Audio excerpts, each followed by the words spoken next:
આપણે બધા આપણા જીવનની કલ્પના પણ વીજળી વગર કરી શકીએ ખરા? અરે જરા વિચારો, એક સ્વિચ દબાવો અને આખી દુનિયા જાણે રોશન થઈ જાય. પણ શું ક્યારે વિચાર્યું છે કે આ વીજળી આપણા ઘર સુધી આટલી સહેલાઈથી અને સૌથી અગત્યનું સુરક્ષિત રીતે કેવી રીતે પહોંચે છે? સારું, આજે આપણે એ જ અદૃશ્ય સુરક્ષા વ્યવસ્થા વિશે વાત કરવાના છીએ, જે આ બધું શક્ય બનાવે છે. કલ્પના કરો કે એકદમ નવો પાવર કેબલ છે અને એમાં પહેલીવાર હજારો વોલ્ટનો કરંટ પસાર થાય છે. શું થતું હશે ત્યારે? જુઓ, કેબલ નાખી દેવો એ તો કામનો પહેલો ભાગ છે. અસલી પડકાર તો એ પછી શરૂ થાય છે. એ ખાતરી કરવાનો પડકાર કે આપણને 24 કલાક 7 દિવસ વગર કોઈ અડચણે વીજળી મળતી રહે.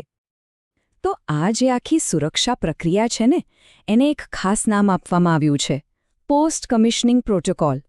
હવે આ કોઈ ભારેખમ ટેકનિકલ શબ્દ નથી, પણ ખરેખર તો એક એવી નિર્ણાયક ચકાસણીની પ્રક્રિયા છે જે સુનિશ્ચિત કરે છે કે બધું જ બિલકુલ બરાબર કામ કરશે. તો સવાલ એ છે કે આ પોસ્ટ કમિશનિંગ તપાસ એટલે શું?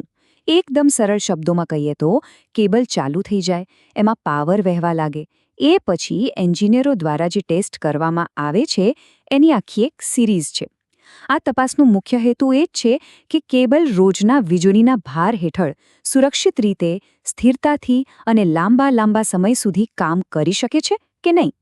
આ બંને વચ્ચેનો તફાવત સમજવો ખરેખર ખૂબ જ સરળ છે. જુઓ, પાવર ચાલુ કરતા પહેલાં જે તપાસ થાય, જેને પ્રી કમિશનિંગ કહેવાય, એનો સવાલ સીધો હોય છે: શું કેબલ બરાબર રીતે ગોઠવાયો છે? પણ પાવર ચાલુ કર્યા પછીની તપાસ, એટલે કે પોસ્ટ કમિશનિંગ, એ પૂછે છે, બધું ગોઠવાઈ તો ગયું, પણ શું હવે તે બરાબર ચાલી રહ્યું છે? બસ આટલો જ ફરક છે. ચાલો હવે આમાં થોડા ઊંડા ઉતરીએ. આ કોઈ અંદાજ પર ચાલતી પ્રક્રિયા નથી. એન્જિનિયરો એકદમ ચોક્કસ બ્લુપ્રિન્ટને અનુસરે છે, જેમ કે તમે આ એન્જિનિયરિંગ દસ્તાવેજમાં જોઈ શકો છો. આ એક પદ્ધતિસરની ચેકલિસ્ટ છે, જેમાં દરેક પગલું ખૂબ જ કાળજીપૂર્વક વિચારવામાં આવ્યું હોય છે.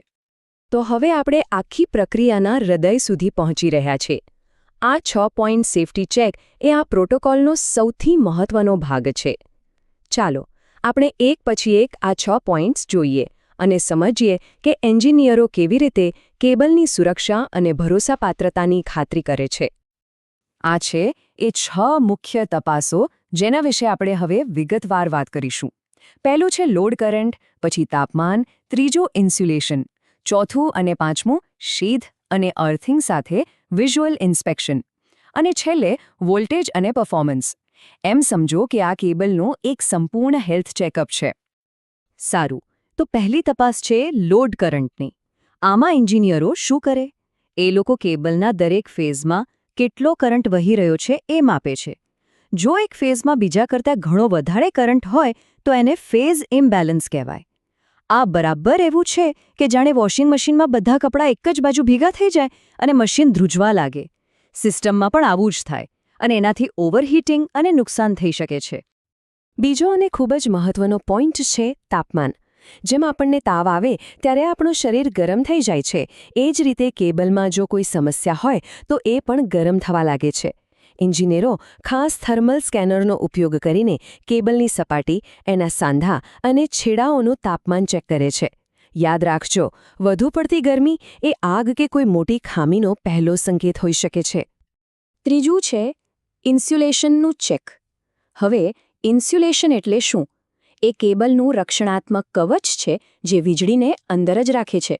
બરાબર, પાણીની પાઇપની જેમ, જે પાણીને બહાર નીકળવા દેતી નથી. આ ટેસ્ટ એ સુનિશ્ચિત કરે છે કે ઇન્સ્યુલેશનમાં કોઈ અદૃશ્ય લીકેજ તો નથી ને, અને વીજળી જ્યાં વહેવી જોઈએ ત્યાં જ વહી રહી છે. ચોથી અને પાંચમી તપાસને આપણે એકસાથે સમજી શકીએ છીએ, કારણ કે આ એક પ્રકારની શારીરિક પરીક્ષા જેવી છે. આમાં એન્જિનિયરો તપાસે છે કે અર્થિંગ બરાબર કામ કરે છે કે નહીં, ક્યાંય કાટ કે ઢીલા કનેક્શન્સ તો નથી ને.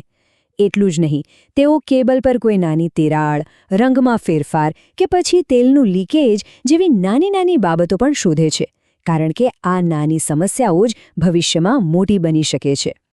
અને છેલ્લે છઠ્ઠી અને અંતિમ તપાસ, વોલ્ટેજ ડ્રોપ અને પરફોર્મન્સ.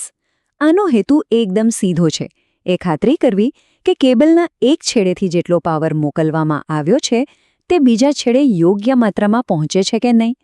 જો રસ્તામાં જ ઘણો પાવર વેડફાઈ જાય તો એનો મતલબ કે સિસ્ટમ બરાબર કામ નથી કરી રહી અને ઉપકરણોને પૂરતી વીજળી નહીં મળે.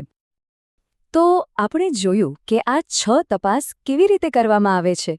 પણ હવે સૌથી મોટો સવાલ એ છે કે આ બધું આટલું બધું મહત્વનું કેમ છે?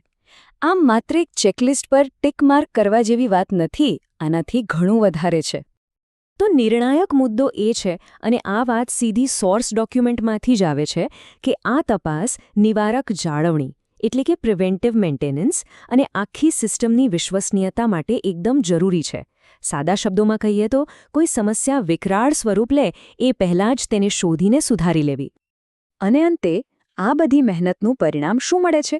પરિણામ છે ગ્રીડમાં આપણો વિશ્વાસ.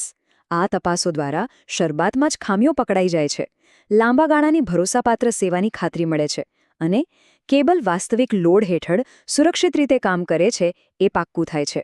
આખરે આ આખી સિસ્ટમની વિશ્વસનીયતાની ગેરંટી છે. તો આગલી વખતે જ્યારે તમે લાઇટની સ્વિચ ચાલુ કરો ત્યારે એક ક્ષણ માટે યાદ કરજો કે એની પાછળ આવી કેટલી અદૃશ્ય પ્રક્રિયાઓ ચાલી રહી છે, જે આપણા જીવનને આટલું સરળ અને સુરક્ષિત બનાવે છે. અને આના પરથી એક વિચાર આવે છે. આપણા રોજિંદા જીવનમાં, પછી તે આપણી કાર હોય, આપણો ફોન હોય કે પછી પાણીની પાઇપલાઇન હોય, આવી બીજી કઈ અદૃશ્ય સુરક્ષા તપાસો હશે જે આપણને સતત રક્ષણ આપતી રહે છે? ખરેખર વિચારવા જેવું છે નહીં?